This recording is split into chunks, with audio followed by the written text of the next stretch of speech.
Et bonjour YouTube, j'espère que vous allez bien, j'espère que vous avez passé un très bon week-end d'avant-première et que pour la majorité d'entre vous, vous avez eu tout simplement de la chance dans vos boosters, des petites secrètes, des petits malices de lièvre.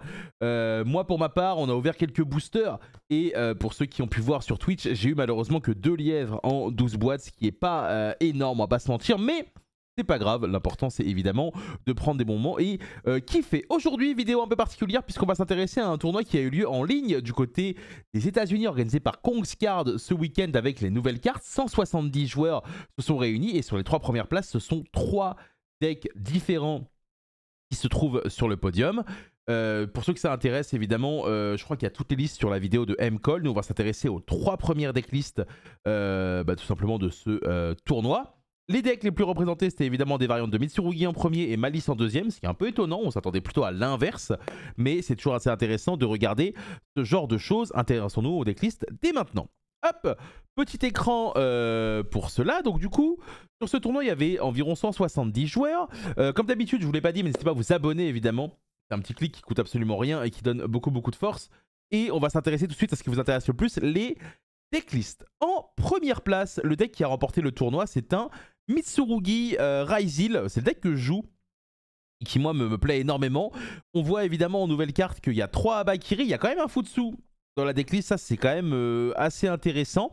On voit que le serpent n'est pas présent, que Purulia est main deck et surtout que Star Raizil fait le cut tout simplement dans le deck. Donc ça, c'est plutôt intéressant.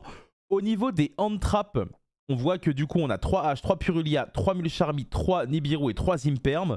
Donc on en parlait un peu dans la tier list, Veiler qui est évidemment un peu bit côté. Et en side par contre on va avoir vraiment des trucs très ciblés avec 3 Lancea, 3 Droll, 3 Mails, Crossout, Plumeau, 2 Orages, TTT et évidemment la trappe. Donc globalement le deck me paraît très complet. J'aime beaucoup le fait que Callby soit main deck parce que ça me paraît être une carte qui a l'air assez importante dans un environnement où les Mulcharmy ont l'air quand même d'être assez populaires.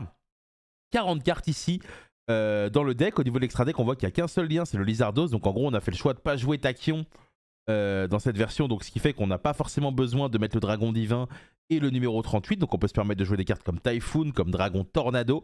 Et ça, c'est toujours évidemment plus agréable. Il y a même un petit Zeus dans l'extra. Donc pas étonné que ce deck ait été loin. Alors gagner, je vous avoue que ça m'étonne un peu.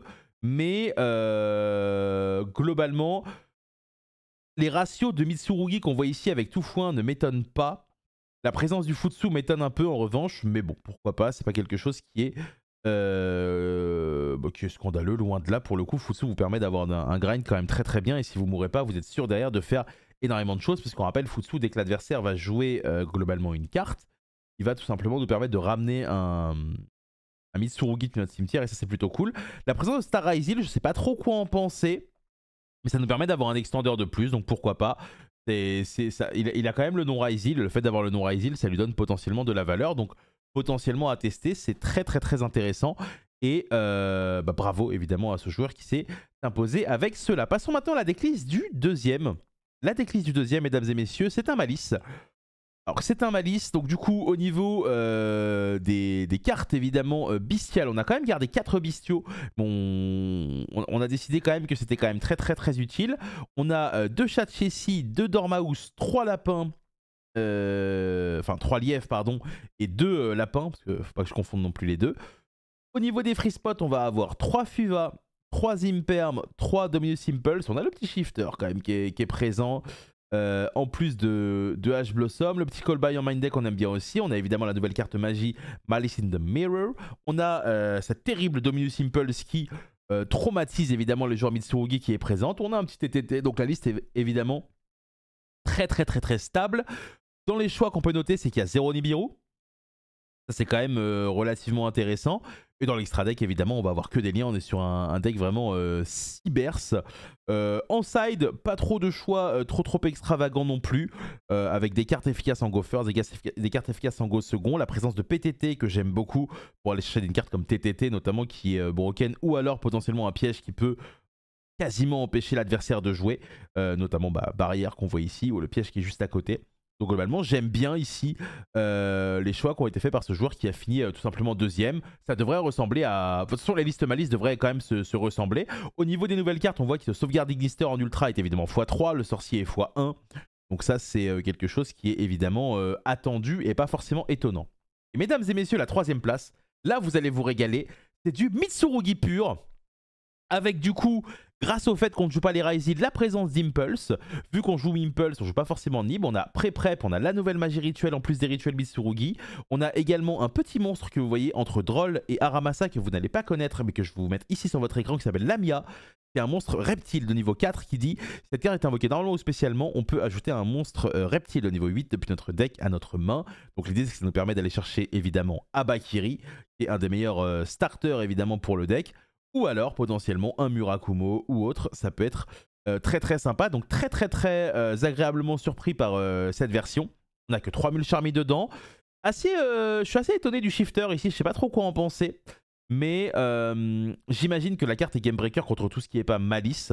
Et surtout que Lamia a un autre effet, c'est que lorsque du coup elle est bannie, jusqu'à la fin du prochain tour, on peut cibler un de nos reptiles qui ne sera pas détruit par les effets de carte. Donc je sais pas trop quoi en penser.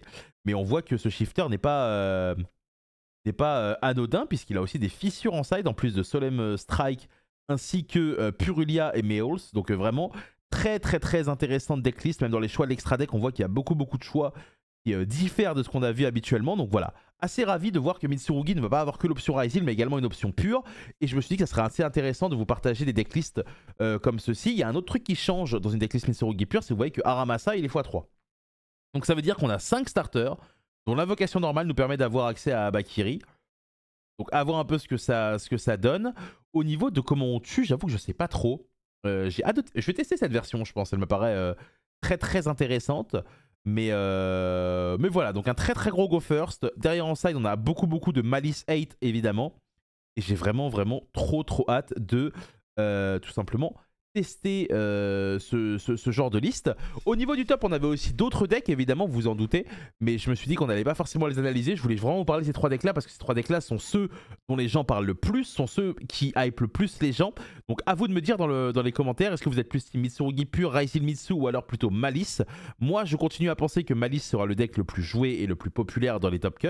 Maintenant, le fait de voir ça à une semaine du YCS Providence, ça fait quand même plaisir, et de se dire qu'il va y avoir potentiellement une triangulaire entre 3 decks en termes d'efficacité et de power level. Voilà, c'est à peu près tout.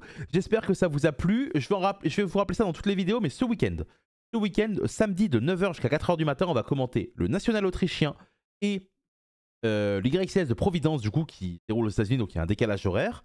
Et le lendemain, le dimanche, à partir de 10h du matin, on aura le jour 2 du national autrichien, le tournoi de la DAC qui se déroulera à Rennes avec les meilleurs joueurs français toute la journée, et la suite de l'YCS Providence. Donc c'est un énorme week-end sur ma chaîne Twitch. Je compte sur vous pour être avec nous pour regarder tout cela. Et comme d'habitude, le petit like, n'hésitez pas à vous abonner sur la chaîne YouTube si les vidéos vous plaisent. Prenez soin de vous, bonne soirée, et on se voit évidemment demain pour une nouvelle vidéo, et demain sur Twitch évidemment. Au revoir.